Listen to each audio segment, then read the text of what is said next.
बिस्मिल्लाहिर्रहमानिर्रहीम। अस्सलाम वालेकुम। मैं हूं मोहम्मद मॉस्को सिटी से। उम्मीद करता हूं आप सब खैरियत से होंगे। आप सबसे पहले मेरी रिक्वेस्ट ये है कि माशाल्लाह आप सब लोग का फ़ीडबैक बहुत अच्छा है मेरी वीडियोस पर, लेकिन आप लोग बहुत कम तादाद में हैं जो कि मेरे चैनल को फॉलो करते हैं, लाइक करते हैं, सब्सक्राइब करते हैं। मैं इतनी अच्छी आपको इन्फॉर्मेटिव इन्फॉर्मेशन आपको देता हूँ, स्कैमर से, धोखेबाजों से बचाता हूँ, तो मेरा भी इतना हक़ बनता है कि आप मेरे जो वीडियोस हैं उसको शेयर करें दोस्तों में, और फॉलो ज़रूर करें, लाइक ज़रूर दें। तो सबसे पहले हम आते हैं, बहुत इंपॉर्टेंट टॉपिक्स हैं जिसके ऊपर मैं लोगों को क्लियर करना चाहता हूं, क्योंकि बहुत ज़्यादा मैसेजेस मेरे पास आ रहे हैं। कुछ लोगों की यहाँ पर वीडियोस मेरे साथ शेयर की जाती हैं कि यार वो कह रहे हैं कि इस सिटीज़ के अंदर ये मसले हैं, सिर्फ ये स्पेसिफिक एक सिटी है जिसके अंदर सब कुछ है, इसके अलावा पूरा रशिया जो 17 करोड़ आवाम है यहाँ की, इसकी भूखी मर रही है। सिर्फ मॉस्को सिटी या सेंट पीटर्सबर्ग के अंदर जो है वो लोग बहुत अच्छे रहते हैं, यहाँ पर काम भी हैं, यहाँ नौकरियाँ भी हैं। जिस मॉस्को सेंट पीटर्सबर्ग की टोटल आबादी अगर आप कर लें कैलकुलेट, तो 2-2.5 करोड़ से ज़्यादा की नहीं होगी, 3 करोड़ होगी। बाकी जो 17 करोड़ आबादी है रशिया की, वो क्या भूखी नंगी मर रही है, या वहाँ कामकाज नहीं है, या वो सिटी बेकार है? तो इस हवाले से मैं बात करना चाहता हूँ, बहुत इंपॉर्टेंट, क्योंकि हमारे कुछ बड़े बड़े व्लॉगर जो टोटल ही फ्रॉड, स्कैम, झूठ बोल रहे हैं, सरासर झूठ बोल रहे हैं। और वो झूठ क्यों बोल रहे हैं? सिर्फ एक वजह है, और वो वजह यह है कि उन भाइयों का रोज़गार सिर्फ मॉस्को से जुड़ा हुआ था, सेंट पीटर्सबर्ग, क्योंकि अपने घरों से वो निकलते नहीं हैं, पैसे जेब से खर्च करते नहीं हैं, किसी और सिटी जाके, कहीं और जाके एग्रीमेंट्स, कॉन्ट्रैक्ट्स करते नहीं हैं। तो वो क्या करते हैं कि जब उनकी दिहाड़ी यहीं चल रही है, तो यहाँ तो अब स्टूडेंट्स के एडमिशन्स बंद हो गए हैं। मॉस्को सेंट पीटर्सबर्ग के अंदर सिर्फ एक यूनिवर्सिटी है जहाँ के एडमिशन्स होते हैं, वो मिड मई से स्टार्ट होते हैं एडमिशन्स, और मिड ऑफ अगस्त बंद हो जाते हैं मॉस्को के अंदर। सेंट पीटर्सबर्ग के अंदर ओवरऑल पाकिस्तानियों के एडमिशन्स नहीं लिए जाते, नहीं ले रहे। और उसके अलावा कज़ान सिटी में तो पिछले 5 साल से, जो स्पेसिफिकली कज़ान सिटी है, उसके अंदर 5 साल से पाकिस्तानी स्टूडेंट बैन है, वहाँ एडमिशन्स पाकिस्तानी स्टूडेंट्स को नहीं मिलता। अच्छा देखें, जैसे पाकिस्तान में पंजाब सूबा है, इसमें मुल्तान भी है, सरगोदा भी है, फैसलाबाद भी है, लाहौर भी है, गुजरावाला भी है, गुजरात भी है। इसी तरीके से जो कज़ान है, ये समझ लें कि पंजाब का लाहौर है। इसी तरीके से कज़ान सिटी जो है, ये इसका रीजन का नाम ततारिस्तान है, और इसका जो मेन सिटी है, बड़ा सिटी है, जो उसका नाम कज़ान है। इसके अलावा इसके चारों तरफ आप कह सकते हैं 15 से 16 सिटीज़ हैं। इसी तरीके से बशकुर्तुस्तान एक रीजन है जिसका सिटी का नाम उफ़ा है, और भी इसके बहुत सारे बड़े बड़े सिटीज़ हैं। तो भाई ओवरऑल पूरे रशिया में जितने भी 17 करोड़ आवाम रहती है, वो पूरा रशिया खूबसूरत भी है, वहाँ काम भी है। लेकिन मैं एक चीज़ ज़रूर आपको बता सकता हूँ, मॉस्को में जितने ज़्यादा स्कैमर हैं, जितने बड़े चीटर्स हैं, चाहे वो लड़कियां हों, चाहे हमारे पाकिस्तानी अपनी कम्युनिटी के लोग हों, चाहे अपने इंडियन कम्युनिटी के लोग हैं, बंगाली हैं, हर कोई यहाँ पर जो है बड़े से बड़ा स्कैमर आपके गले में हाथ डाल के आपका बड़ा हमदर्द बनेगा कि आप इससे अच्छा आपको बंदा कोई मिल ही नहीं सकता। और जो है ना, आप उस पर ट्रस्ट करेंगे, हो सकता है उसके साथ कोई लेन देन कर दें। जैसे ही आप लेन देन करेंगे, आपको लग पता जाएगा बंदा चोर था। ठीक है, तो यहाँ बेतहाशा ऐसे नस्ली आपको नज़र आएंगे, लेकिन वो नस्ली आपको जो है ना, वो सबसे बड़ा डज मार के जाएंगे, सबसे बड़े आपके कमर पर ना छुरी घोंप के जाएंगे।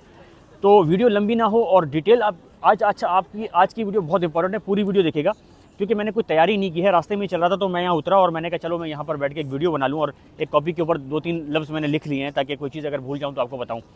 सबसे पहले जो स्टूडेंट्स हैं वो अपना एडमिशन्स करते हैं। अच्छा, सबसे पहली बात तो ये है कि इस वक्त जनवरी इनटेक के एडमिशन स्टार्ट हो गए हैं। जितने भी लोग इंटरेस्टेड हैं, मैट्रिक किए हुए हैं, इंटर किए हुए हैं, वो लोग मुझसे रब्ता करें, ठीक है। और जो है वो मुझे मैसेज पे लिखें, मैं उनको पर्सनल मुझे मैसेज करें, मैं उनको अपना नंबर दे दूंगा। जो मैट्रिक किए हुए हैं और इंटर किए हुए हैं, एज उनकी जो है मैट्रिक इंटर वालों की 30 साल ज़्यादा नहीं होनी चाहिए। बाकी जो वर्क परमिट के हवाले से है, वो मेरी 3 कंपनीज़ के साथ कॉन्ट्रैक्ट चल रहा है, अभी उनसे बात चल रही है। जैसे ही मुझे इंशाल्लाह कॉन्ट्रैक्ट मिलेगा तो मैं सबसे पहले उसके ऊपर वीडियो बनाऊंगा, लेकिन उसमें कितना टाइम लगता है ये मैं कह नहीं सकता, ठीक है। तो जो अभी इस वक्त करंट सिचुएशन है, उसके मुताबिक जितने भी लोग इस वक्त इंटरेस्टेड हैं स्टडी वीज़े के ऊपर, और उसके जनवरी के इंटेक के एडमिशन स्टार्ट हो गए हैं, वो मुझसे रब्ता कर सकते हैं। तो आते हैं, सबसे पहली बात तो है कि जो सबसे इम्पॉर्टेंट चीज़ है वो ये है कि आप लोग बहुत ख्याल रखें कि सिर्फ उस कंसल्टेंट के थ्रू एडमिशन्स लें जो कंसल्टेंट यहाँ पर उसकी कंपनी रजिस्टर्ड है। जैसे पाकिस्तान के अंदर NTN होता है रजिस्टर्ड किसी भी कंपनी का, जो बड़ी कंपनीज होती हैं उनका LLC कंपनी उनकी रजिस्टर्ड होती है। इसी तरीके से रशिया में जो छोटी कंपनी होती है उसे APA कहते हैं, और जो बड़ी कंपनी होती है उसे ट्रिपल O कहते हैं। जैसे पाकिस्तान में LLC कंपनी है, इसी तरीके से रशिया में जो है वो ट्रिपल O कंपनी कहा जाता है। तो अल्हम्दुलिल्लाह आपके भाई की मेरी ट्रिपल O कंपनी मॉस्को में रजिस्टर्ड है, और बाकायदा मैं इसका टैक्स भरता हूँ। तो मेरे जो स्टूडेंट्स आते हैं या जो भी मेरे क्लाइंट्स आते हैं, मैं उनको एयरपोर्ट पर जाकर उनको रोक भी लिया जाए, जैसे कि बेशतर नहीं 99% जितने भी कंसल्टेंट पाकिस्तान के अंदर बैठ के काम कर रहे हैं, चाहे KPK में चाहे पंजाब में, ठीक है। और वो तमाम कंसल्टेंट जो है वो यहाँ पर स्टूडेंट्स वगैरह को भेजते हैं, यार मेरा एक स्टूडेंट आ रहा है, मैं तुम्हें थोड़ा सा खर्चा दे दूंगा, जाके उसको वहाँ से रिसीव कर लो। जो स्टूडेंट बेचारा इतना पैसा लाखों रुपए लगा के आ रहा है, वो जो है ना जाके वहाँ पर आता है और वो बताता है, आप उनसे वो इमिग्रेशन वाले पूछना आपको कोई लेने आया एयरपोर्ट पे, कहता है हाँ जी आया, ये नंबर है इसका, ठीक है।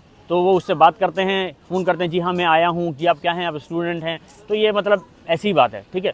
तो वो आपसे पूछता है आपके साथ रिश्ता क्या ताल्लुक, आप इसको कैसे जानते हैं। बहरहाल ये एक मतलब समझ लें कि 50-50 होता है कि बंदा जो है ना निकल जाए तो खुद ही निकल जाए, ठीक है।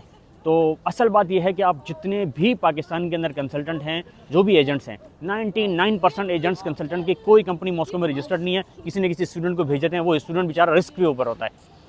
तो सबसे पहले तो ये कि आप उस कंसल्टेंट के थ्रू, हो सकता है मेरे अलावा कुछ और 1-2 और भी हों जिनकी कंपनीज़ यहाँ पर रजिस्टर्ड हो, आप उनसे बोलें कि आपकी किस नाम से कंपनी रजिस्टर्ड है, आप प्लीज़ हमें अपने कंपनी के डॉक्यूमेंट दिखा दें, ठीक है। तो वो अपनी कंपनी का डॉक्यूमेंट आपको दिखा दे कि उसकी कंपनी यहाँ रजिस्टर्ड है या नहीं कंसल्टेंसी की। अगर रजिस्टर्ड होगी तो आपका ये फ़ायदा होगा कि मिसाल के तौर पर अगर आपको एयरपोर्ट पर रोक भी लिया गया है तो वो जाके इमिग्रेशन से बात कर सकता है कि मैं बाकायदा टैक्स पे करता हूँ, ये मेरा काम है कंसल्टेंसी, मैं स्टूडेंट्स यहाँ लेके आता हूँ, उनकी एडमिशन्स करता हूँ, मेरे पास ये लाइसेंस है, ठीक है। तो आप मुझे बताएं मेरा स्टूडेंट आपने क्यों रोका है, तो वो आपको बताएंगे, ठीक है। तो इसका बहुत पॉजिटिव जो है वो इम्पैक्ट पड़ता है। अभी रिसेंटली मैं रात को सो रहा था, 2 बज रहे थे, मुझे कॉल कर रहा था एक भाई, मेरा KPK का ही है, मेरी पैदाइश और मेरी तालीम और मेरा सब कुछ जो है वो कराची का है, नियर कराची यूनिवर्सिटी ही मेरा घर है, लेकिन जो है वो ताल्लुक़ मेरा पीछे अपर दीर कुमराट से। तो आते हैं बात पे, तो उनके 3 स्टूडेंट आ गए और तीनों के तीनों स्टूडेंट को डिपोर्ट कर दिया। तो अब मुझे फ़ोन कर रहा है कि यार प्लीज़ जो है ना आपके पास कंपनी, तो आप जाकर, मैंने कहा यार ये सब चीज़ें होती है पहले बताने की, पहले करने की। ऐसा नहीं होता कि एक बंदे को डिपोर्ट कर लिया, उसकी डिपोर्टेशन में डाल दिया, मतलब आपकी फ़ाइल क्लोज़ हो गई, उस पर लिख दिया गया आपको आपको डिपोर्टेशन में डाल दिया, अपना टिकट करवाओ और जाओ। तो अब आप मुझे कॉल कर रहे हो जब एक बंदे को रूम में डाल दिया डिपोर्टेशन के लिए, तो अब मैं थोड़ी कुछ कर सकता हूँ, अब तो यहाँ प्रेसिडेंट कुछ कर सकता है तो कर सकता है, इसके अलावा कोई कुछ भी नहीं कर सकता भाई, ठीक है। अच्छा, तो बहुत ख्याल रखें, जिसके थ्रू भी काम करें कोशिश करें कि ऐसा बंदा हो जो कि क्या कहते हैं उसकी कंपनियां रजिस्टर्ड हो। और सबसे बहुत इंपॉर्टेंट चीज़ मैं आप सब स्टूडेंट को बताना चाहता हूँ जो अभी तक किसी कंसल्टेंट या किसी एजेंट के पास नहीं गए, KPK के अंदर 99.9% जितने भी कंसल्टेंट हैं, बड़े से बड़े तुरम खान, चाहे वो प्रोफेसर बन के बैठे हुए हैं, प्रोफेसर के नाम से खोल के बैठे हुए हैं, कोई जो है वो डॉक्टर के नाम से खोल के बैठा हुआ है, कोई मॉस्को के नाम से खोल के बैठा हुआ है, कोई रशिया के नाम से खोल के बैठा हुआ है, भाई किसी भी नाम से कोई भी खोल के बैठा हुआ है, किसी की कोई कंपनी यहाँ रजिस्टर्ड नहीं है। दूसरा, ये सारे के सारे क्या करते हैं, मैं आपको हकीकत बताता हूँ इनके पास कोई भी स्टूडेंट जाता है, ये मेरे पास बाकायदा रिपोर्ट्स हैं, लोगों ने मुझे कंप्लेंट्स की हैं कि हम जैसे इनके ऑफिस में जाते हैं, ये सबसे पहला सवाल हमसे करते हैं, मैं पश्तो में बता देता हूँ, ये पश्तो में पूछते हैं आखवाजी या ब्याल सबक हुए नो, जब चागा वही चीज़ रो रहा जखल बरजम आखवाजम नो, वो फिर बोलते हैं कि आखवाजी नो 25 लाख 22 लाख बे चरगान सुमरा बंदी कटके आगा पैसों बने आगा चरगा कट गई देवता इस परवानिश तेस्ता पैसे डूबशी सिचलशी। मैं आप सब पठान भाइयों को और सब पंजाब के रहने वाले भाइयों को, क्योंकि ज़्यादातर रशिया में जो आते हैं वो पंजाब के लोग आते हैं या KPK के लोग आते हैं, स्टूडेंट्स आते हैं, मैं आपको क्लियर बता रहा हूँ 2024 15 जनवरी 2024 के बाद से तमाम इलीगल बॉर्डर क्रॉसिंग बंद हो चुकी है, कोई भी नहीं जा पा रहा। ऐसे ऐसे लड़के मुझे वीडियोस भेजने अपनी जंगलों में बैठे हुए, कोई 7-7 दिन जंगलों में ख्वार हुआ है। ये ठंडा मुल्क है, यहाँ पर 4-5 महीने के लिए सिर्फ ही जो है ना वो गर्म मौसम होता है, बाकी ठंडा होता है, फिर बर्फ़बारी भी 3-4 महीने के लिए होती है। तो बहुत ख्याल रखें, बॉर्डर क्रॉसिंग जो इलीगल बॉर्डर क्रॉसिंग करने के लिए यहाँ पर आ रहे हैं वो ना आएँ, माँ बाप के पैसे ज़ाया मत करें, एजेंटों की वीडियो मत देखें। ये एजेंट ये सारे मोस्टली जितने भी डंगरी वगैरह का काम करते हैं एजेंट्स, ये सारे इलीगल हैं, इनके पास किसी के पास कोई डॉक्यूमेंट नहीं है, इनका काम धंधा यही है। अगर ये आपको सच बताएंगे कि भाई काम बंद है तो ये खाएंगे पिएंगे कहाँ से, इनका तो रोज़गार यही है, इनका तो काम यही है, ठीक है। तो लिहाजा मेरे भाइयों, जो भी लोग इस नीयत से अपने माँ बाप के पैसे, हलाल के पैसे खर्च करना चाहता है कि वो डंगरी आगे जाके लगाएगा, तो प्लीज़ मत आएँ यहाँ पर। डंगरी का सिस्टम 15 जनवरी 2025 के बाद से बंद हो चुका है। यूनाइटेड नेशन में कंप्लेन हुई, सारे यूरोप ने मिलकर पैसे दिए और जो है वो पोलैंड और लिथुआनिया के बॉर्डर के ऊपर पूरी की पूरी बाढ़ लगा दी है। पूरा जो है ना ऐसे बेहतरीन किस्म के हाई जो है ना सेंसर वाले जो है ना वो कैमरे लगा दिए कि कोई पानी के अंदर भी कोई चीज़ हिल रही होती है ना, तो फ़ौरन सेंसर उसको जो है ना टोन करके उनको इत्तला देता है कि कोई पानी यहाँ हिल रहा है। तो पानी के अंदर से भी जो है ना वो आप नहीं आ सकते, क्योंकि वो सेंसर हल्का सा होता है, तो वो फ़ौरन को इत्तला देता है। और वहाँ पर जगह जगह चेक पोस्टें बन गई हैं। मैंने 4-5 मैंने ऐसे लड़के देखे जिनके जिस्म में दाने बन गए हैं, इतना ज़्यादा वो जंगलों में बैठ के वो रोटियां सूखी खा के जो है ना बस हो गई उनकी। अब वो बेचारे अपने पासपोर्ट भी फाड़ चुके हैं। अब वो कहते हैं मैं कोई ऐसी गोदाम तो घर से पैसे लगा के आ चुके हैं, गोदाम कहीं जुगाड़ वाली जगह हो जहाँ, अच्छा जो बंदा पासपोर्ट फाड़ चुका है या इलीगल हो चुका है उसको तनख्वाह जो है ना आधी मिलती है निस्बतन उस बंदे के जिसके पास पासपोर्ट है। तो बेचारे अब आधे पैसों पर काम कर रहे होते हैं, रो रहे होते हैं, चीखें मार रहे होते हैं, हमने ये क्या कर दिया। अब वो वापस जाएंगे, माँ बाप को क्या जवाब देंगे। रास्ते बंद हैं, कोई भी इस नीयत से यहाँ पर आना चाहता है ना आए। देखें रशिया का पासपोर्ट बहुत स्ट्रॉन्ग है, 120 कंट्रीज़ आप इस मुल्क के पासपोर्ट के ऊपर ट्रैवल कर सकते हैं। स्टूडेंट नंबर 1 वीज़ा है रशिया में आने के लिए, स्टडी वीज़ा। और इस वीज़े के तहत आप document slow step by step ले सकते हैं। बीच में आपको यहाँ शादी करना भी कोई मुश्किल नहीं है, डेटिंग ऐप्स वगैरह भी हैं, चीज़ें हैं, उसके ऊपर मैंने एक वीलॉग बनाया हुआ है, एक तफसील एक और बना दूंगा, ठीक है। बहुत आसान है शादी करना भी, जो सिंसियर हो बंदा, बस उसके बाद अकल होनी चाहिए, थोड़ा स्मार्ट हो, शादी करना कोई मुश्किल नहीं है, ठीक है। तो शादी भी आप कर सकते हैं। शादी कर लें तो फ़ौरन से नेशनलिटी मिल जाती है। शादी नहीं भी करता तो स्टूडेंट जो है स्टेप बाय स्टेप जो है वो नेशनलिटी ले सकता है। जो भी स्टूडेंट आ रहे हैं पाकिस्तान से, वो यूनियन काउंसिल ऑफिस से जो है वो अपना नॉन मैरिज सर्टिफिकेट एक बनवा लें। बनवाने के बाद उसको मुफा से, फॉरेन ऑफिस से जो है कि अपोस्टाइल करवा लें। उसके बाद एम्बेसी से जो है ना उसको अटैच करवा लें, ये अपने साथ लेके आ जाएं। कोई जैसे ही यहाँ पर कोई सेटिंग बनती है शादी की तो फ़ौरन आपकी शादी रजिस्टर्ड हो जाएगी, वरना सेटिंग बन जाएगी, फिर आप वो डॉक्यूमेंट बनाने के लिए घर फ़ोन करते रहेंगे, 2 महीने उसी में लग जाएंगे, वो डॉक्यूमेंट अटैच कराने में, सब कुछ कराने में, अपोस्टाइल करवाने में और रशिया आने में। तो इसलिए जो है ना यूनियन काउंसिल ऑफिस से एक नॉन मैरिज सर्टिफिकेट बनवा लें, मुफा से अपोस्टाइल, और एम्बेसी से, रशियन एम्बेसी से जाके उसको अटैच करवा लें। तो उसके बाद जब भी यहाँ पर आपको जैक लगा, फ़ौरन से आपने जाना शादी के लिए पेपर जमा करा दिया। व्लॉग बहुत लंबा हो रहा है तो अच्छा, तो सारी चीज़ें मैंने आपको बता दी हैं, किन चीज़ों का ख्याल रखना है।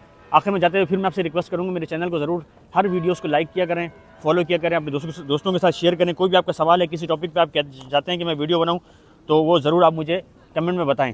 और जो है वो जनवरी इनटेक के एडमिशन स्टार्ट हो गए, फिर से मैं आप सबको बता रहा हूँ। तो जितने भी लोग हैं वो जनवरी इनटेक में एडमिशन लेना चाहते हैं वो मुझसे रब्ता करें। और मैं वो हूँ, ठीक है। मेरा ऑफिस पाकिस्तान में नहीं है, मैं कराची की पैदाइश है, कराची यूनिवर्सिटी के साथ ही मेरा घर है, पैदाइश उसी जगह की है, रिहाइश उसी जगह की है। मेरी तस्वीर आप दिखाएंगे इलाके में, मोहल्ले के, हमारा जो सोसाइटी है उसके अंदर 2 जो है वो गेट बने हैं। चौकीदार को भी दिखाएंगे यार ये कैसी फैमिली है और ये कैसे लोग हैं। हालांकि मेरे सारे भाई पाकिस्तान से बाहर हैं, सिर्फ एक भाई जो है मुफ्ती है, वो भी, उसकी उम्र भी 25 साल है, वो घर पे माँ बाप के साथ। तो जो है वो आप मालूमात ले सकते हैं अल्हम्दुलिल्लाह, ठीक है। तो जितने भी मेरे स्टूडेंट्स होते हैं, मैं पंजाब से हैं, KBK से हैं, मैं उनको बोलता हूँ ये मेरा शनाख्ती कार्ड है, ये मेरा एड्रेस है। कराची में कोई रिश्तेदार, कोई दोस्त, कोई भी कहीं से लिंक निकाल लो, मेरे घर भेज दो, आस पड़ोस मोहल्ले से तस्वीर दिखा के मालूमात ले लो हमारे बारे में, हम कैसे हैं, कभी किसी का 1 रुपये खाया है तो फिर आप बोलिएगा। अल्हम्दुलिल्लाह हलाल खाया है, माँ बाप ने हलाल खिला के बड़ा किया है, और किसी का भी नुकसान होने से मुझे बड़ी तकलीफ़ होती है।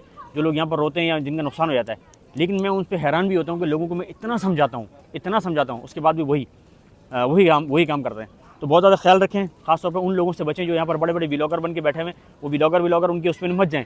उनको 100 कमेंट करेंगे, आप 100 मैसेज करेंगे तो वो जवाब तो देते नहीं है। अपनी वीडियोस में बातें वो कैसी करते हैं। मुझे बेतहाशा लोगों के मैसेजेस आ रहे हैं कि भाई फ़लानी सिटी, सिर्फ मॉस्को में लोग जो है ना ज़िंदा बचे हुए हैं, जो खाने को खा रहे हैं और नौकरी मिल रही है। इसके अलावा पूरे रशिया में जो 16 करोड़ आवाम है भूखी मर रही है, और जितने भी लोग स्टूडेंट दूसरे सिटीज़ के अंदर भूखे मर रहे हैं। जनाब आप अपने घर से बाहर निकलें, किसी और सिटीज़ के अंदर जाके काम करें।